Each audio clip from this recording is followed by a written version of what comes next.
ఈ cinema it was very very special. నాకే కాదు, ఫ్యామిలీ అందరికీ ఇది చాలా స్పెషల్. అండ్ నాన్నగారికి ఇది ఇంకా స్పెషల్.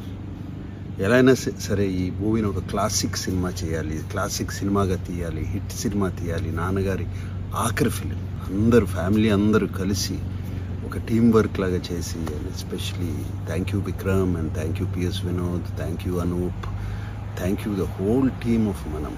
అందరికంటే ఎక్కువ థ్యాంక్స్ చెప్పాల్సింది నాన్నగారికి. ఆయన ఎంత పెయిన్లో ఉన్నా, ఎంత బాధలో ఉన్నా సరే సెట్కి వచ్చి షూటింగ్ చేసి మా అందరినీ నవ్విస్తూ సినిమాని ఫినిష్ చేశారు. అండ్ నాకు ఒకటే బాధ, నాన్నగారికి ఈ సినిమాని ఒక పెద్ద స్క్రీన్ మీద చూపించలేకపోయాను. ఆయన చూసుంటే ఎంతో బాగుండేది. But I'm very very sure అభిమానుల కళ్ళల్లోంచి మా కళ్ళల్లోంచి చూసి సినిమా ఆయనకి చాలా బాగా నచ్చి బాగుంది అనుకుంటారు. ఈ సినిమాతో ఏఎన్ఆర్ లివ్స్ ఆన్.